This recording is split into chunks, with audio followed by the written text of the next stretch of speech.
Olá, pessoal, bem-vindos ao Pode Isso, Ana. Eu sou a Ana, sua advogada, e hoje a gente vai conversar sobre um tema muito legal.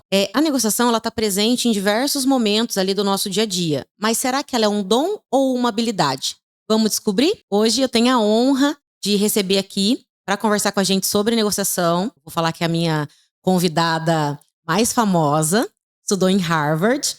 É a doutora Suzane França Ribeiro, mãe do Pedro, advogada há 19 anos, doutorada e mestre em Direito Negocial pela Universidade Estadual de Londrina, especialista em Direito Civil e Processo Civil pela UEL, especialista em Direito Constitucional pela PUC Paraná, presidente do IBG-Conf, que é o Instituto Brasileiro de Gestão de Conflitos, e certificada em negociação pela Universidade de Harvard, professora de graduação e pós-graduação. Que currículo, hein, gente? Tudo bem, doutora? Olá, bom dia, boa tarde, boa noite para o horário de quem estiver assistindo. Muito obrigada pelo convite, Ana. Para mim é uma honra estar aqui conversando com você, que é uma amiga muito querida e de longa data. Para a gente começar a contextualizar, como que é a melhor forma da gente entender o que é uma negociação e por que é tão importante? Bom, quando a gente começa a falar em negociação, normalmente as pessoas imaginam aquela nossa visita na feira. Tá? Você vai lá para comprar um pastel e um caldo de cana. E aí você só tem R$ 12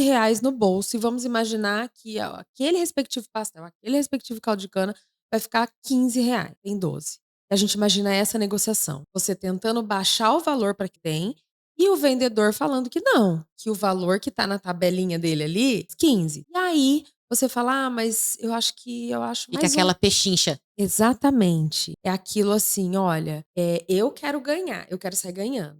Você também quer sair ganhando. E aí você outro cede um pouco para chegar ao meio termo. Essa é a nossa visão quando se fala de negociação. Mas eu quero que a gente vamos desmistificar. Não, não é isso. Não é isso.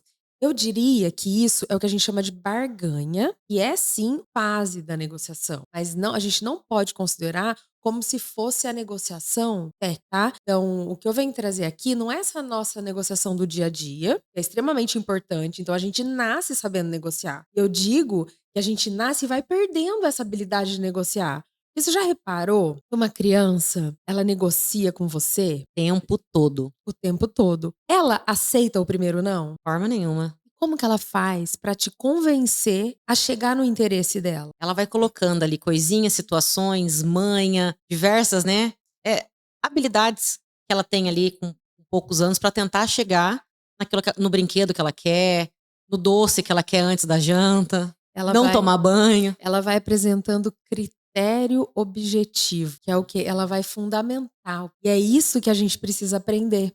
E aí a gente vai passando pela vida e vai esquecendo disso. Então é assim, é lembrar da criança, é não aceitar o primeiro não como resposta, é buscar o que realmente é meu interesse e ser criativo para desenvolver essa habilidade negocial, tá? Então, a negociação, sim, a gente nasce sabendo negociar, a gente sabe negociar. Então a gente pode falar que é um dom. Calma, Ana. Você já tá querendo colocar palavras na minha boca. Isso também para mim é novidade. Quero aprender tudo de negociação aqui. Olha só. Então vamos lá. Pra gente saber se é dom ou técnica, tá? Vamos pensar em 2 jogadores de futebol. Tá? O Messi e o Cristiano Ronaldo. Todo mundo diz que o Messi nasceu com o dom de jogar futebol. Então, desde criança, ele já era habilidoso. E o Cristiano Ronaldo, dizem que ele precisou treinar muito para estar onde ele chegou. Então, o que eu digo para você, Ana? Que a negociação é dom, mas também técnica, é habilidade. Se a gente for pensar em bolas de ouro, os dois têm. Então, mesmo você não tendo nascido com esse dom de negociar, né, o dom negocial, digamos assim, você pode desenvolver habilidades para se tornar muito bom. A negociação, então, ela pode ser adquirida e aperfeiçoada. Exatamente, exatamente. E aí, aqueles que conseguem aperfeiçoar essas técnicas de negociação, eles serão tão bons quanto aqueles que já nasceram negociando, que a gente sabe que tem gente que já nasce sabendo. Tem gente que tá ali, é de berço, né, a negociação, né? E, aliás, aqueles que nascem já sabendo e se aperfeiçoam, aí Ninguém segura. Exatamente, exatamente. E você falou para mim aqui sobre a negociação que a gente acredita, né? Que é aquela ali do dia a dia, da feira, do mercado, da compra do sofá. E qual é o outro tipo de negociação? Qual o tipo de negociação você vai trazer para nós? Então, Essa é a negociação. Mas quando a gente começa a estudar a negociação, a gente começa a colocar nome nas coisas, tá? Então eu diria que é a barganha, o que a gente chama de Uhum. ganha-perde. Porque para eu ganhar, você precisa perder. Ou para você ganhar, eu preciso perder. E esse outro tipo de negociação, que a gente chama de negociação baseada em si, ou a negociação chamada ganha-ganha-ganha. Aí você vai falar, Impossível. é utópico, né? Como assim? Eu vou sair ganhando e você vai sair ganhando de uma mesa de negociação? Sim, é possível. Gente, eu tô de boca aberta aqui.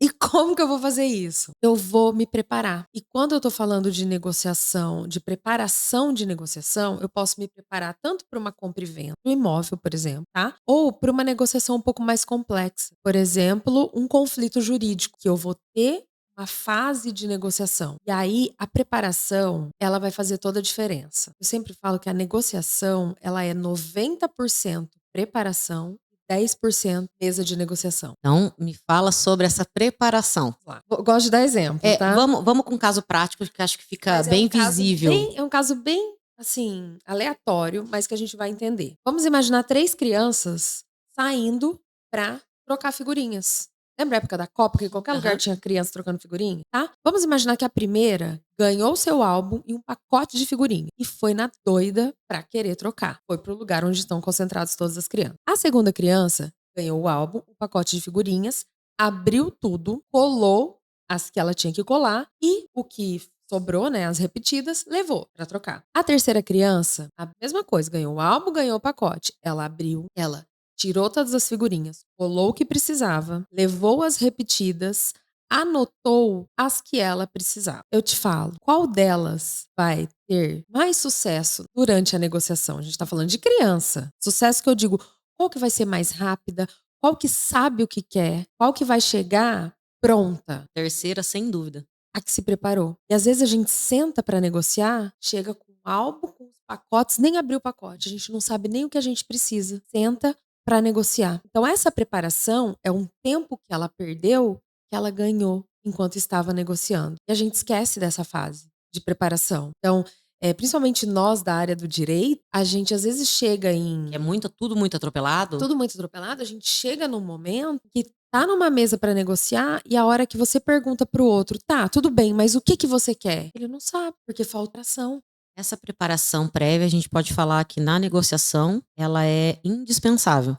Indispensável. 90% é preparação. E essa preparação, pelo que eu estou entendendo, é o estudo da situação, as possibilidades que eu posso apresentar e que eu posso receber, propostas e contrapropostas, é isso? Sim. Quando a gente está preparando uma negociação, a gente vai primeiro pensar no seguinte, tá? Qual que é o meu interesse? Aí você vai falar assim, R$ 10.000, vamos colocar assim. Não, eu não quero saber qual que é a minha posição. A minha posição é 10.000. Meu interesse é para que eu preciso dos 10.000? Por que eu quero os 10.000? Então, quando eu tô na posição, eu falo qual é a minha posição. Mas eu só vou entender qual que é o meu interesse quando eu faço perguntas. Por quê e para quê? E aí, quando eu entendo os meus interesses, eu chego na mesa de negociação, não chego falando que eu mente 10.000 e pronto. Eu estou aberta a novas possibilidades. Porque se as ofertas responderem os meus porquês e os meus paraquês, eu fecho. Você dê em nada. Ótimo. Isso a gente colocar num caso prático, dá para colocar numa situação de um divórcio, por exemplo? Tá. Dá um exemplo para nós como ficaria isso bem, bem claro. Tá, vamos lá. Vamos imaginar que nós temos um casal, tá? Discutindo. Eles têm uma casa e um apartamento. A casa e o apartamento, eles têm valores aproximados, mas uma diferencinha ali que, né, acaba que no final vai fazer uma diferença, tá? E aí, um deles fala, olha, eu quero ficar com a casa. Eu quero ficar com a casa. E o outro vai falar o quê? Eu também quero ficar com a casa. Porque isso Óbvio. acontece em todo divórcio, gente. Óbvio, né? Eu também quero ficar com a casa. Ok. Eles estão nas posições. Os dois querem a mesma coisa. Tá? E aí, como que a gente vai tentar deixar essa negociação mais, eu diria assim, quebrar essa posição de cada um? Quando a gente pergunta o porquê você quer ficar com a casa. Ele responder porque sim, já a gente não tem critério, tá? Agora, se a pessoa que falar, eu quero ficar com a casa porque essa é a casa que me remete a coisas boas, porque a minha mãe morou aqui. Onde eu criei meus filhos. Onde eu criei meus filhos. Mas, enfim, a gente já tem agora algum porquê, né? Nós temos um motivo. Na hora que a gente pergunta para o outro por quê, e o outro fala: ah, na verdade eu não sei, é porque a casa vale mais. Agora a gente já sabe que o interesse não é a casa, o interesse é o valor da casa. Então, quando a gente começa a buscar os porquês e os paraquês, a gente começa a entender e começa a surgir opções. Aí, aquele apartamento que tava, ó, temos esse apartamento, mas a diferença, como que vai ser paga essa diferença? Você viu que a casa já não importa mais? Importa, nesse caso, o valor da casa e como a outra pessoa vai fazer essa contraprestação para Exatamente. solucionar isso. Só que Entendi. muitas vezes a gente tá nesse do Ah, eu quero a eu casa, eu quero a quero a casa, eu casa. quero a casa, eu quero a casa, e daí falar: eu tive que ceder. Como assim teve que ceder? Você realmente queria a casa? Então a gente precisa entender os interesses. E aí, o exemplo que normalmente é dado é o exemplo do iceberg, que é o quê? Nós temos ali Titanic, né, chegando, então ele vê só a pontinha ali do iceberg, tá? Essa pontinha é a posição, é o que a pessoa está demonstrando na mesa de negociação. Quando você pergunta o porquê ou o para quê, mergulha no interesse. E aí você vê o que está por trás de tudo aquilo, tá? Então a gente tem que sempre buscar o interesse, entender o interesse. E antes de sentar para negociar, entender o nosso interesse. Por que eu quero a casa? Às vezes você descobre que você não quer a casa, né? E aí você vai mais aberto para uma mesa de negociação. Isso, para advogados, a gente também tem que entender, né, o porquê que o cliente quer e aonde o cliente está disposto a chegar. Eu que faço bastante divórcio, vejo bastante isso. E agora, com técnicas de negociação, posso falar nada. E qual a colocação da outra parte quanto a isso também, né? A gente, quando tá com dois advogados ali, eu acho que é até mais fácil, porque a gente tem uma visão de cima, né, do que tá acontecendo. É até mais fácil a gente empregar a negociação. Mas quando é realmente com as partes, é um pouco mais difícil. E daí, nessa situação, tem algum tipo de técnica que serve para todo tipo de negociação? Olha, nós temos 3, podemos falar em técnica, tá? 4, eu fazendo 3 assim. 4 princípios ou 4 técnicas, tá? Primeiro, separar a pessoa do problema, que é extremamente difícil. E para nós advogados também, Aham. tá? Porque a gente tá ali com a história que o cliente passou pra gente. A gente sabe só um lado, a gente não sabe os dois, né? Então, a primeira coisa é separar a pessoa do problema. E como que eu separo a pessoa do problema na hora da negociação? É eu chamando o outro para resolver comigo e eu coloco o problema aqui, ó, como um terceiro, tá? Então eu vou atacar o problema e não a pessoa. E é sempre como nós vamos tentar resolver isso. Como a gente vai fazer, entendeu? É chamar as partes, todo mundo que tá ali e colocar o problema na mesa e resolver o que tá na mesa. E não atacar a pessoa. Então, com isso, a gente vai utilizando técnicas de comunicação, enfim, né? É aquilo que a gente vai tentando trazer o outro para resolver isso. Tem que ter ali uma empatia, tem que ter um saber ouvir, tudo isso, né? Eu sempre coloco aqui situações de direito de família, mas a gente pode ver muito isso numa negociação de pensão, né? Que o pai quer colocar isso, a mãe aquilo, a necessidade da criança é outra. Às vezes, ali a gente tem um problema com o pai que nunca quer pagar o valor necessário, mas talvez a gente colocando nessa questão da negociação, chamando pai e mãe para conversar, a gente pode começar a ver uma nova realidade do direito de família, né? Sim. Principalmente nessas questões. E a gente vai colocar ali a pensão e o filho. Tá aqui, ó. É um terceiro ali. Como que a gente vai resolver o que tá aqui? Não é, né? Então, primeira técnica, separar a pessoa do problema. A segunda seria a apresentação de critério objetivo. Lembra da criança que fica apresentando critérios assim? Ah, é o quê? Vamos imaginar numa negociação de uma venda de casa. Qual que é o critério objetivo? É já chegar na negociação 3 avaliações. Porque aí não tem como ir muito para cima ou para baixo. Você já Você tem tem a uma média. base. Então, isso é um critério objetivo, tá? Na questão da pensão. Já chega com toda a documentação, os recibos, as notas fiscais Gastos das da criança. despesas. Então, isso daí é apresentar critério objetivo. Porque senão, ele tem direito a 2 salários. Mas de onde que veio esse valor? Tem Eu uma quero base. 2 salários. Não. Apresenta o critério. Com base em que critério que você está pedindo isso?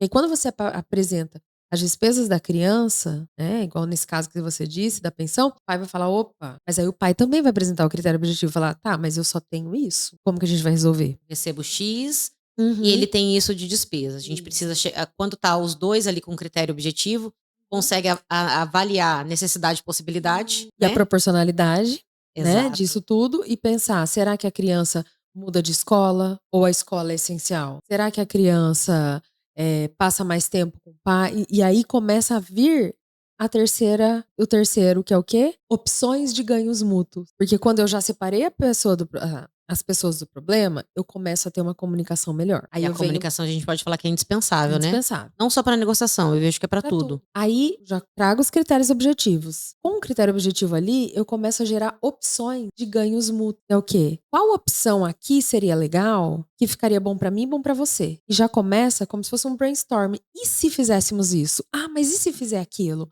Ah, não, a escola não. A escola a gente não abre mão. Tudo bem. Então, da escola tá. E se isso começam várias opções. Essa criatividade começa a acontecer de forma natural. Começa a fazer um outro desenho de uma nova situação, né? Situação daquilo que era, eu quero 2 salários e ponto, aquela posição, não, já foi pro interesse, entendeu? Então assim, aí o que que nós temos? As 4, separar a pessoa de problema, né, apresentar critério objetivo, opções de ganhos mútuos, né, apresentação de opções de ganhos mútuos e sair da posição pro interesse, que é aquela primeira que eu falei. Então quando a gente tem essas 4 técnicas, não é muito rápido de acontecer. Todo um Isso desenvolvimento, demanda, né? tudo isso Um estudo. começa individualmente. Então você precisa entender primeiro esses 4, você. Por que que eu tô atacando ele? Por que que será que eu não consigo sentar na mesa, né? Segundo, qual que é o meu interesse? O que eu quero mesmo? Será que eu quero os 2 salários ou eu prefiro um pouquinho de paz? Entendeu? Qual que é? O que que eu quero? A partir daí, na mesa vai gerando opções. Você mesmo, sozinho, começa a gerar opções, né? Gera opções. Ah, eu aceitaria isso. Isso é viável? Isso não? Isso é a sua preparação, lembra que eu falei? É a sua preparação. Você vai fazer da mesma forma, sozinho, por exemplo, né, nesse caso que a gente está falando, traz essa preparação da negociação e quando você começa a trabalhar nessa geração de opções, você tem aquilo que você negocia e é inegociável. A partir do momento que você descobre o que para você é inegociável, na mesa de negociação entrar nesse limite, você vai sair dali. Você não vai ceder, porque aquilo sim é ceder. Você não vai ceder. Que é inegociável nesse caso é a escola da criança. Por exemplo, um dos genitores coloca. A partir do momento que o outro fala, não, a escola eu não aceito, aqui já é um ponto. Exatamente. E aí não vai ter para onde ir, tá? Então, quando você prepara antes a sua negociação, para você sentar na mesa de negociação, tranquilo, porque você já sabe. E aí você acaba conduzindo o outro com você. E por que que chama negociação ganha, ganha, ganha? Por quê? Eu vou ganhar, você vai ganhar. Porque se a gente tá criando opções que eu vou ganhar e você vai ganhar, ninguém vai sair perdido. Ninguém vai ceder. Ninguém vai ceder. Não existe ceder. A gente só está criando opções. A gente está sendo criativo. Negociação é criatividade também. E aí, além disso, a gente. Então tem o ganha, eu ganho, você ganha, e o terceiro ganha, que é o quê? É o todo. Por quê? Porque se algum dia alguém me perguntar, viu, já negociou com a Ana? Será que. Eu falo, vai. A Ana é excelente para negociar. Por quê? Porque ela é ética, porque ela apresenta critério, porque ela separa a pessoa do problema, porque ela demonstra o interesse. Não tem como perder fazendo a negociação dessa forma. Toda a sociedade ganha, né? Então imagine se a gente começasse a aplicar isso em várias ações judiciais, o que não aconteceria? Nas ações judiciais, nas outras coisas do dia a dia, né? Então, quando a gente. Só que, como eu disse, 90% é preparação. E a gente costuma sentar numa mesa para negociar, saber o que a gente quer.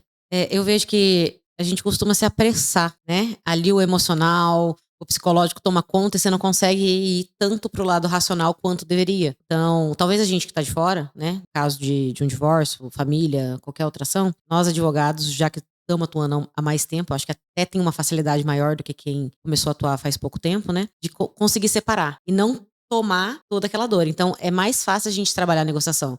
Mas eu vejo, por exemplo, que um casal sentar para fazer uma negociação sozinho, principalmente sem critérios, é muito difícil. Sim, e eu sempre gosto daquela negociação que o advogado representa uma das partes e um outro advogado representa outra parte, né? Porque ali. Ninguém puxa sardinha para ninguém. Não é nem de puxar sardinha, é porque aí os critérios vão sendo apresentados e o advogado tem condições de falar se aquilo realmente é legal, né? Legal que eu falo, né? No aspecto de lei mesmo, né?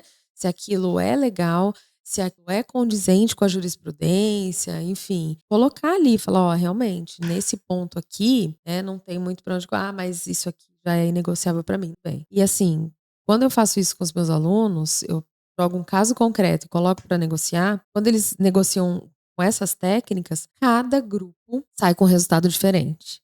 E a minha pergunta é: você saiu satisfeito? Sim, sim. Todo mundo sai satisfeito. E por que as negociações saem o mesmo caso com acordos totalmente diferentes? Porque nós somos diferentes. Cada um tem uma prioridade, cada um tem aquilo que é indispensável, né? Então, A por gente isso que na mesma situação a gente tem vários olhares aí. Sim, cada um vem com a sua bagagem. Então, para mim, talvez o apartamento seria, né, enfim, para o outro a casa. Então, cada um vem com a sua bagagem. E eu lembro quando eu coloquei uma negociação bem básica, assim, de casa, apartamento, de casal, os alunos, um deles falou assim: não, imagina que eu vou ver minha ex na churrasqueira que eu construí. Vai que ela arruma outro. Então, Ó o aquilo era emocional, ó o emocional. então, assim, ele queria a casa pra não ver a ex com. Então, quando ele entendeu que ele, na verdade, não queria a casa, ele só não queria ver a ex na casa, eles resolveram vender a casa, entendeu? Então, A gente conversando parece que é muito fácil, né? Mas não é. não Tem é. precisa de uma preparação, precisa de um estudo, né? Porque senão ali o emocional toma conta. Toma conta. Então, e é como eu disse, treino, é preparação. E assim como o Cristiano Ronaldo, a gente tem futuro. Basta treinar, utilizar técnica, estudar e, enfim, se preparar mesmo, é estar preparado para sentar na mesa de negociação. A gente já tá acostumado a se preparar para a audiência, né? E muitas vezes esquece que tem que ter ali, tentar uma mediação antes, um acordo antes, qualquer coisa, né? Doutora, chegamos na negociação, sentamos na mesa, apresentamos ali o que é critério objetivo, o que é indispensável, o que não é, tiramos o problema das pessoas. Qual que é o maior erro que elas ainda cometem na hora da negociação? Olha, isso aí é muito subjetivo, porque cada negociação é de uma forma. Cada negociação é única? É única, é única. Como eu disse pra você, a gente pode colocar o mesmo caso, os resultados serão diferentes. Tem casos que não vai sair acordo de jeito nenhum, tem outros que vai sair acordo, coisas que você nem imaginava, tá? Que as pessoas vão conversando e vão chegar ali. Eu acho que a principal, não diria erro, tá? Eu acho que é não se abrir para aquele momento, não estar preparado para aquele momento, principalmente. Porque se você sentou ali sem saber o que você quer, para onde você vai, Até onde você está disposto? ou você vai levantar da mesma forma como você sentou, tchau, não aconteceu nada, ou você vai sair falando que cedeu muito e que não tá feliz. Então o objetivo é você sair de uma mesa de negociação satisfeito. Só que você só consegue saber se você tá satisfeito se você sabe o que você quer. Quais são os seus reais interesses. A gente vê aí séries, novelas e o tempo todo. Você acredita que é possível a gente aprender a negociar através de exemplos dados em filme e dados em série? Ou precisa ter um curso específico para negociação? Preciso ler só sobre isso ou consigo de uma forma mais aberta? Olha, é igual inglês, tá? Aprender inglês. Tem gente que assiste um filme e já sai falando, né? Já tem gente que tem que fazer a vida inteira aula de inglês, vai fazer intercâmbio, volta e ainda não sabe ao certo se fala inglês ou não. Então isso é muito pessoal. Eu digo que você precisa descobrir qual é a sua forma de aprendizado. E nós temos várias formas de aprendizado, né? Então, para algumas pessoas é a leitura, para outros né, ver, né? Tem gente que aprende vendo, outros ouvindo. Então, você tentando entender qual é a sua melhor forma de aprendizado, eu acho que tudo pode ajudar, tá? Por exemplo, aquela série que eu acho que todo estudante de direito, né, já assistiu. Até quem não adora, Até quem né? não adora. É Harvard na veia, né? Então, Harvey Specter lá, ele negocia, o objetivo dele é o quê? É não ir pra corte, que eles falam, né? Não ir pro tribunal. Ele resolve tudo sem precisar ir pro tribunal.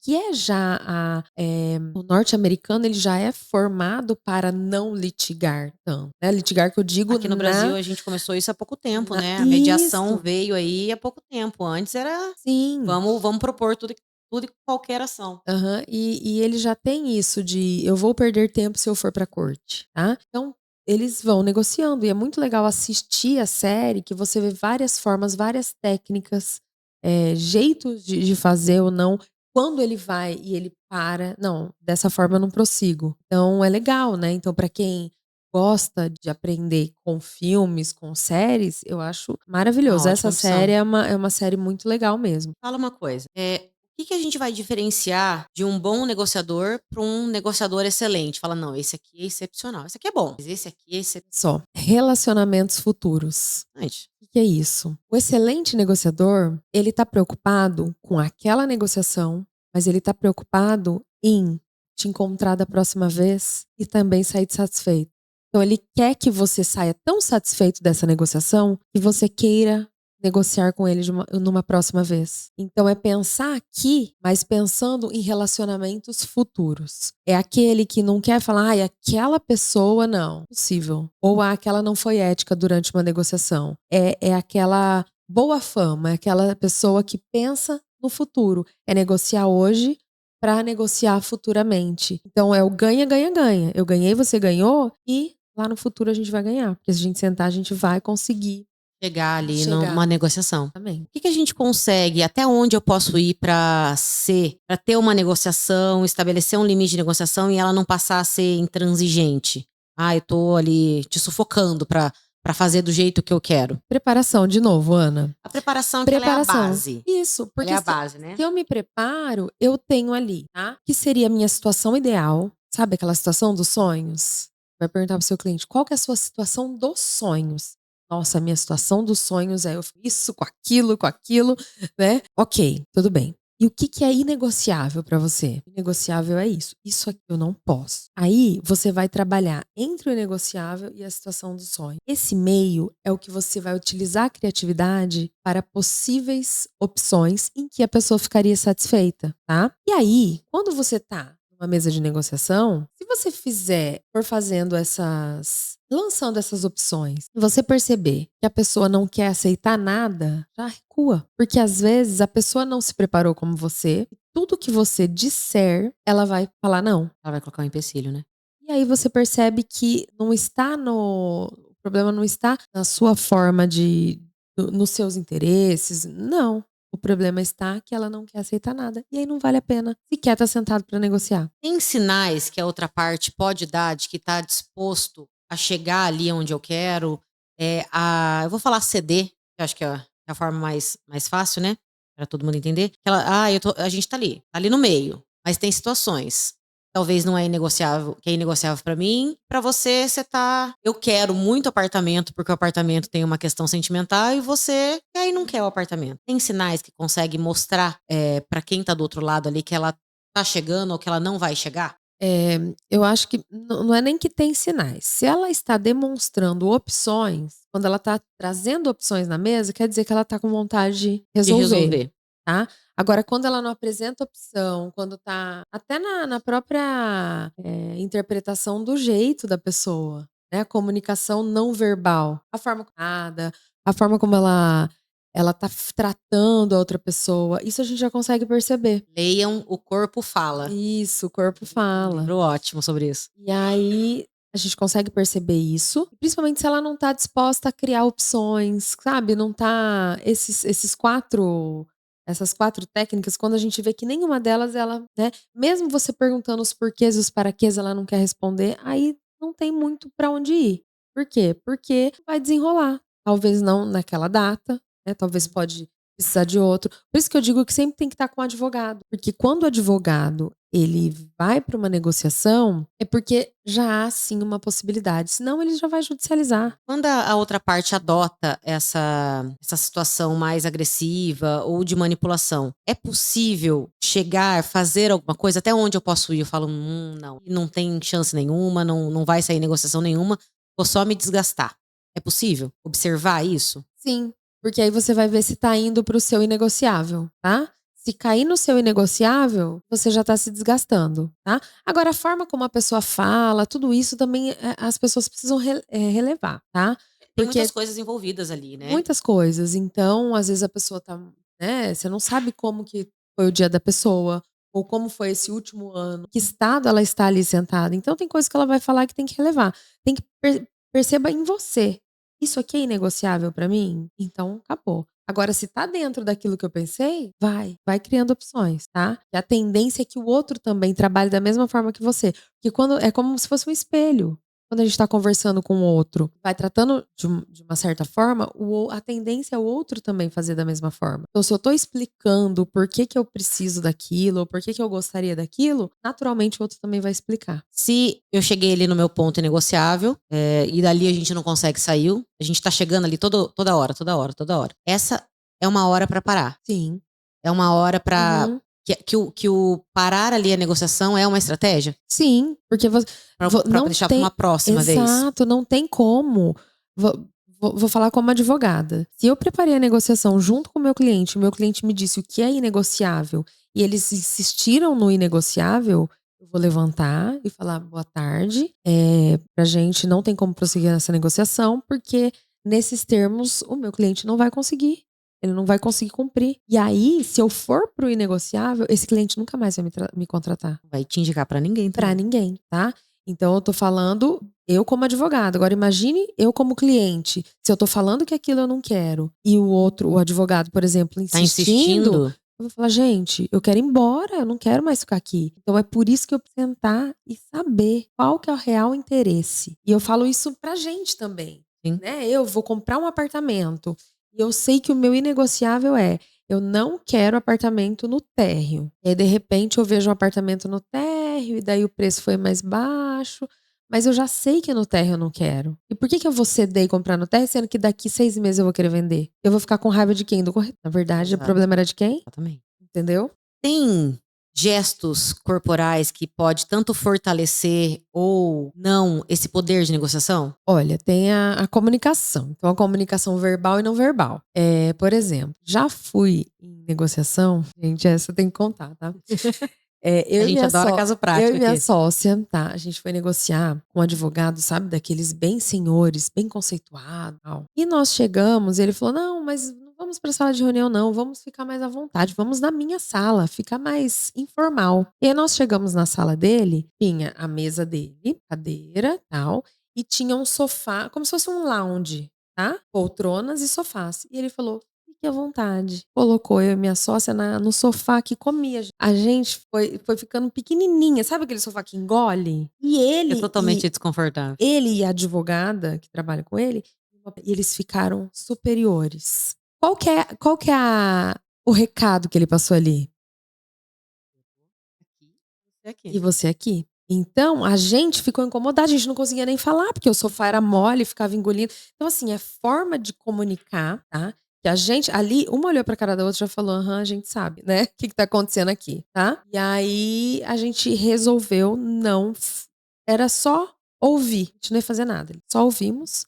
Ok, muito obrigada, a gente volta a conversar depois. A hora que você também estiver numa zona de conforto de igual para igual, né? Exatamente. Tem situações em que você vai para uma negociação numa mesa, assim, como essa, e a cadeira da outra parte tá muito mais alta que a sua, aí você tá meio que olhando para cima. Óbvio, você já levanta e fica em pé de igualdade. Isso faz diferença, tá? Na hora da negociação. São técnicas que são utilizadas por pessoas que querem simplesmente passar como se fosse assim. Vou passar um recado ou vou colocar em que situação estamos. Mas se a gente for pensar bem, é uma insegurança, né? Porque se realmente quisesse resolver, estaria sentado às claras, às limpas, certinho, com uma negociação muito bem preparada. A negociação, ela precisa sempre ser cada um sentado de um lado e vamos conversar, ou a gente consegue hoje fazer pelas redes sociais, WhatsApp? Tudo. Negociação.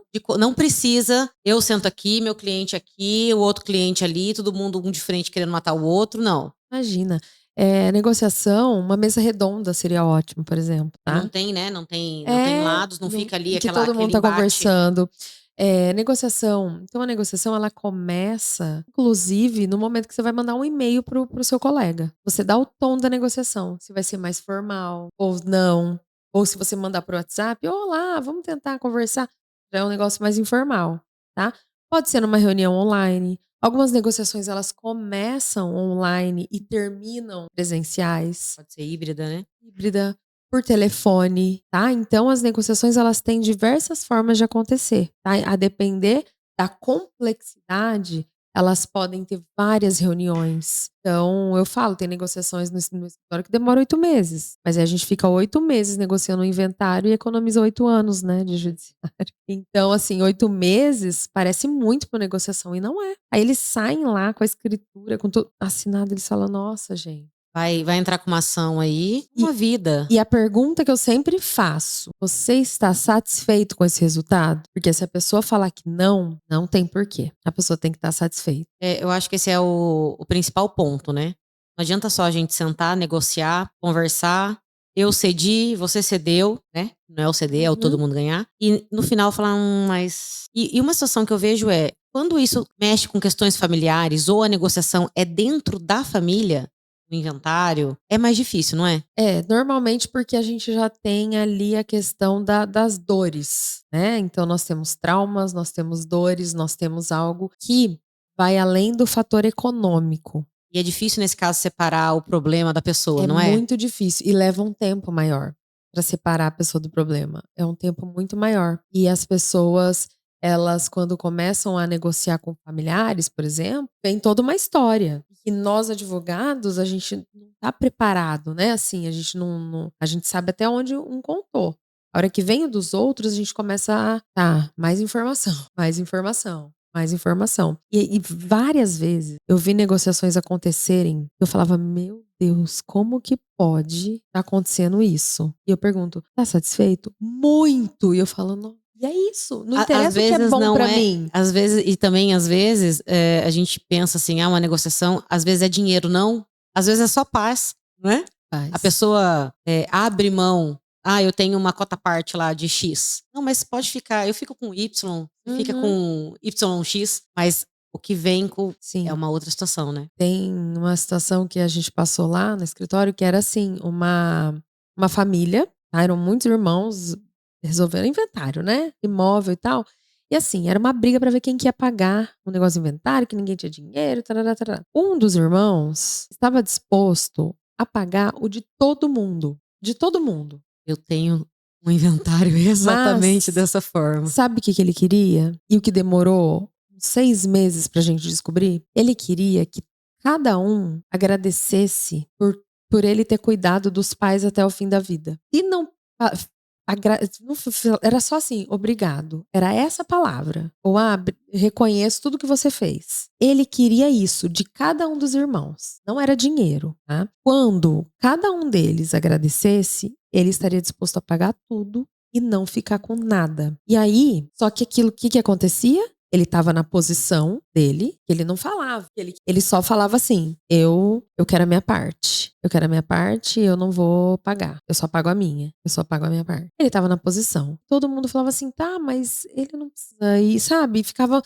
A hora que eu sentei, eu perguntei, eu preciso saber exatamente o seu interesse. Esquece qual que é o seu interesse. E aí ele abriu, ele falou, olha, na verdade eu não quero nada. Pra mim não faz diferença nenhuma, eu tenho dinheiro pra pagar pra todo mundo. Só que é um bando de mal agradecido e ninguém me disse obrigado por eu ter cuidado dos dois até o fim da vida. Tá bom. E nisso eu fui tentando um a um, sem falar, porque se eu falo já vira o caos. É isso, tá? isso inclusive que eu ia falar. Como que trabalha nessa situação E aí daí? você vai trazendo. E é meio quase um psicólogo, né? O advogado é mais psicólogo que advogado. Eu tenho, minha sócia, ela até é consteladora, tá? Pra você ter ideia. Então, algumas situações ela tem que entrar lá no negócio.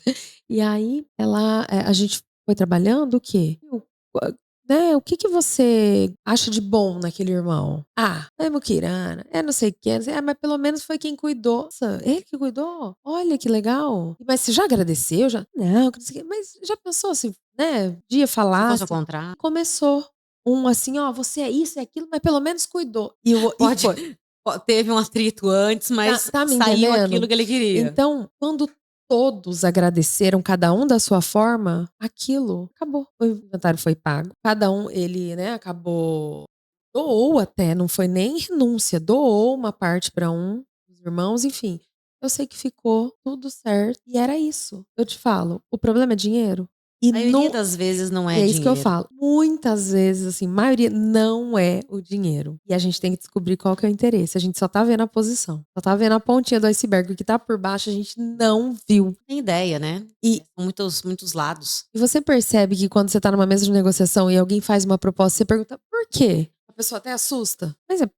Mas por quê? É pra ela explicar mesmo, pra gente entender.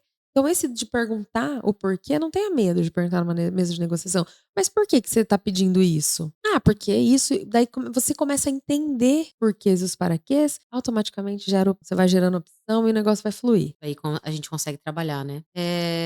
Suzane, fala pra mim, como que a gente vai usar técnicas de tudo que a gente conversou aqui? Pra gente que é advogado e advogados que estão assistindo a gente, isso vai, nossa, mas as pessoas ali no dia a dia, como que elas conseguem usar essas questões tanto no âmbito familiar, no âmbito do trabalho, com amigos? Como que a gente, porque justamente o que a gente falou, nem sempre é dinheiro. E nem sempre a gente tá negociando em cima de dinheiro, né? A gente tá negociando outras situações. Como que a gente consegue usar essas técnicas, trabalhar com essas técnicas? Então, é sempre pensar nessas 4 técnicas. E é difícil, mas depois que você pensa, antes de fazer, fica mais fácil. Então, você vai ter que negociar as férias com seu marido. Meu Deus, como que eu vou? Eu quero ir pra praia. E ele não quer viajar. Vamos imaginar assim, um casal e um não quer viajar porque quer juntar o dinheiro e o outro quer ir pra praia. Como que eu vou fazer? Vou me preparar. Primeiro eu vou me preparar. Como que eu vou me preparar? Não vou atacar falando que juntar dinheiro não serve pra nada. E ele é muquirana? Ele é muquirana. Começa daí, né? Segundo, critério objetivo. Eu já vou ter que apresentar várias opções ali de viagens. Que Com vai. valores. Exato. Como que isso vai ser pago? Quem vai pagar o quê? Se vai ser parcelado, se vai ser à vista. Se você já tem o dinheiro pra pagar ou não, você vai chegar preparado. Não adianta só ficar batendo no, ai, vamos viajar, vamos pra praia. Não, já chega já com é gasolina, é isso, é aquilo, ou é avião, a passagem é tanto, isso aqui, é agência de Tem que turismo chegar tá com a aqui. solução, né? Chega com tudo pronto. O que é isso aí? Critério objetivo. Com o critério objetivo, automaticamente tem várias. Você vai gerando já as suas opções. A hora que você vê, ele tá gerando outras opções e já até caiu, já até acabou essa história de não vamos viajar. Vamos guardar dinheiro. Vamos guardar dinheiro, entendeu? Então, assim, é preparação, Ana. Preparação. Eu não vou cansar de falar. 90% preparação, 10% mesa de negociação. Dando as culturas, é diferente o jeito de negociar? Sim e não, tá? Essas técnicas, elas podem ser apresentadas, podem ser utilizadas em qualquer tipo de negociação, tá? Essas técnicas... As mais simples, as mais complexas. Exatamente. Do dia a dia a casos mais extremos, né? Isso. Essas técnicas que eu tô trazendo foram desenvolvidas por um projeto de negociação de Harvard. Então, eles desenvolveram, eles colocavam pessoas para negociar, é um laboratório de negociação, e eles foram entendendo o que funcionava e o que não funcionava. E aí eles desenvolveram esse método, que é o método de negociação de Harvard, que utiliza essas técnicas, que é a negociação baseada em princípio, que não é a barganha que a gente está acostumado, tá? Então, cabe desde a negociação da viagem das nossas férias até para a negociação de paz, um país e outro, tá? Porque eles são chamados para negociar essas... Fim de bombardeios, fim de guerras tudo e tudo isso. mais, né? A gente tá vendo. E então eu consigo falar, né, que pode ser utilizado sim, mas o que eu teria de diferença cultural? A questão da comunicação. Então, em algumas culturas, não é de bom tom eu negociar por telefone, tá? Ou como me vestir durante uma negociação, como me apresentar durante uma negociação. Tem culturas que se dá a mão, culturas que não, que somente abaixa a cabeça. E aí eu preciso, novamente, me preparar, estudar com quem estarei negociando para entender como devo me portar, como devo me vestir. Inclusive a comunicação nas vestes, né? Porque tudo comunica. Então, por exemplo, se você quer ser mais rígido, quer estar numa posição, né, mais assim, vá com uma roupa mais escura. Agora, se você está aberto a várias opções, vá com uma roupa mais clara. Então, é entender que tudo comunica. É ser intencional na hora da negociação. O não, ele desempenha um papel para uma negociação bem sucedida? Sim. Por quê? Porque você tem que saber quando dizer não. Eu acho que isso é uma das coisas mais difíceis. As pessoas falarem não. Talvez muitas pessoas achem que eu vou falar não a outra, mas não é assim, né? Quando você tem o seu inegociável, lembra? Você vai ter que dizer não para todas as opções que chegarem ali no seu inegociável. E é importante você dizer não. E eu acho importante não apenas dizer não, mas explicar o porquê você está dizendo não. Que isso vai fazer com que a pessoa compreenda e você não vai ficar numa situação, nossa, grosseiro, tá sendo, tá relutando com as minhas... Não, explicar o porquê. Apresentar o porquê, o não, por que aquilo não é interessante para você. A gente pode falar que a preparação é indispensável, 90%, igual a doutora Suzane falou. 10% é a negociação em si, né? E vamos ver casos práticos que a gente tem de pergunta na caixinha.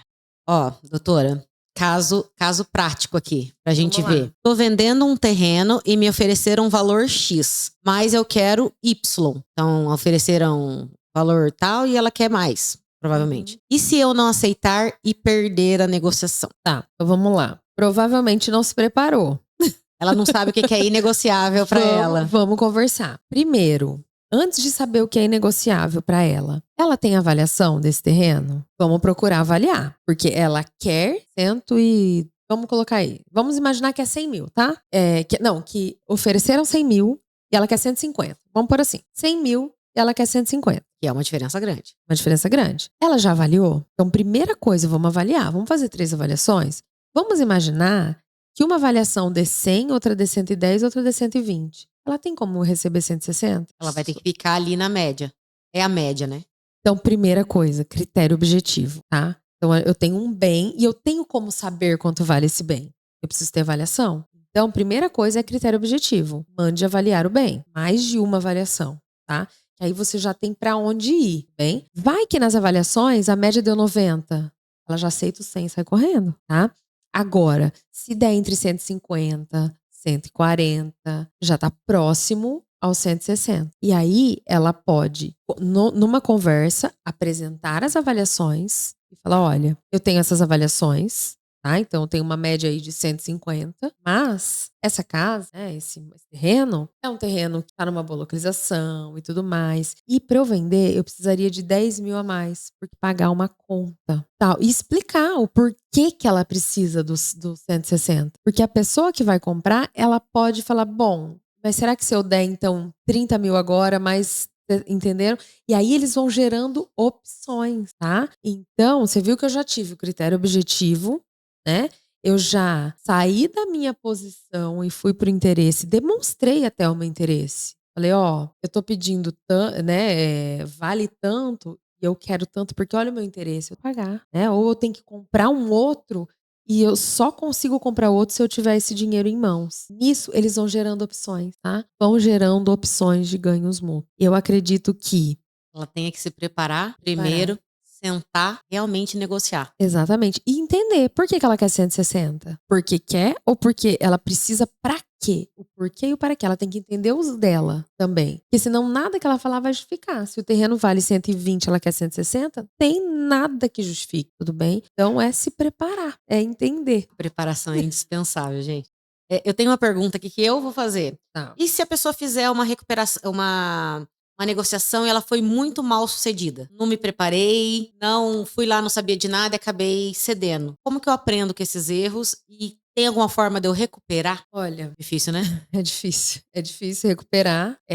Ainda mais se depois eu tive uma homologação judicial ou se eu já vendi, já... Porque assim, o que a gente espera é o que aconteceu ali na mesa de negociação, as pessoas saiam e se elas deram as mãos e resolveram, elas não vão voltar atrás. E se uma voltar atrás, normalmente nunca mais as pessoas vão querer negociar com ela. Então é por uma questão ética, por uma questão, né, de confiança mesmo, de estar ali e ter resolvido. Ah, mas eu fui passado para trás.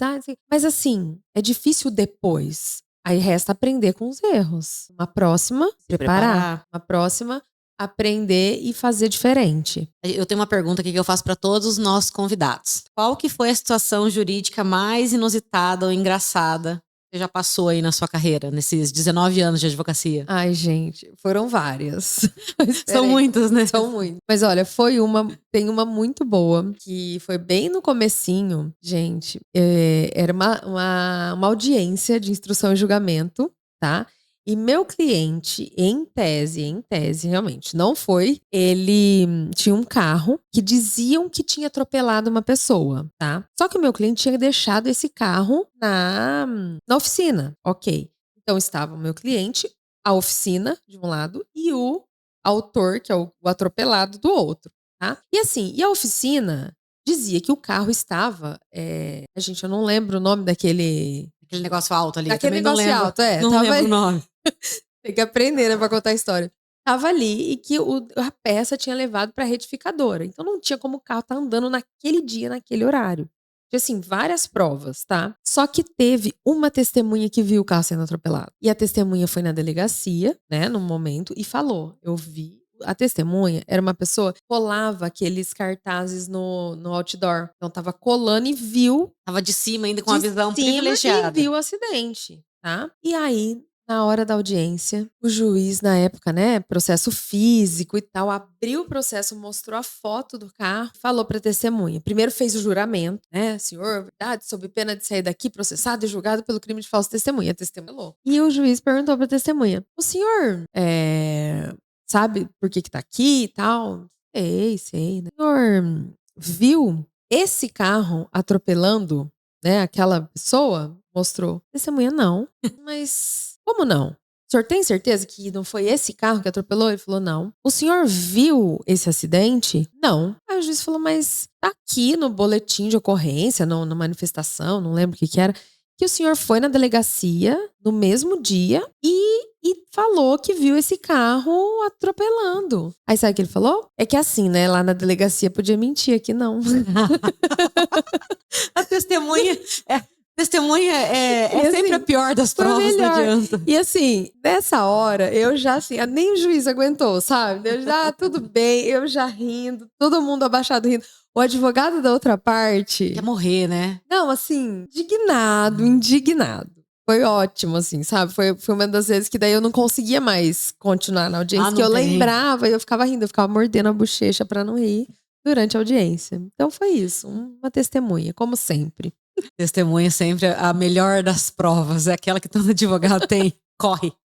Uhum. Acho que a gente abordou bastante coisa sobre negociação. Tem muita coisa ainda. A doutora vem numa próxima vez pra gente conversar mais. E eu quero que você deixe aqui pra gente encerrar uma dica do que a pessoa não deve fazer no momento da negociação. Olha, isso eu acho que você já sabe, Ana. A pessoa não deve ir para uma negociação sem se preparar. Ir como se acordei hoje e vou negociar. Sento, não sei o que estou fazendo aqui. Não sei nada, não sei sobre o tema, não pesquisei, não fiz as perguntas, o porquê, o pra quê. Os meus porquês e os paraquês. Então, assim, entenda o porquê você está ali, o para que você está ali e quais são o que é o seu inegociável, o mínimo que você precisa saber. Pelo menos o inegociável, para você não sair dali revoltado, falando, eu cedi e agora eu tô triste. Bom, eu acho que a gente cobriu bastante aqui sobre negociação. Quero que a doutora Suzane volte para conversar com a gente depois sobre outros temas que englobam aí a negociação. E o que a gente aprendeu é que tem que se preparar. Doutora, muito obrigada por ter vindo participar. A gente aprendeu muito e vejo que seus alunos também devem te amar, porque você deu uma aula aqui, foi ótimo. Imagina lá na graduação e na pós. Ana, muito obrigada. Eu que agradeço estar aqui. Foi uma delícia aqui essa tarde conversando sobre negociação. Estou à disposição sempre que quiser, sempre que precisar e vamos nos preparar. Então, a dica é prepare a sua negociação. Gente, nosso podcast acaba aqui. Muito obrigada. Se vocês tiverem dúvidas, pode me seguir lá nas redes sociais e deixar perguntas, tá? Eu mando para a doutora Suzane, ela vai deixar também o @ dela. O meu é @AnaLuisaFerreiraADV. Até a próxima.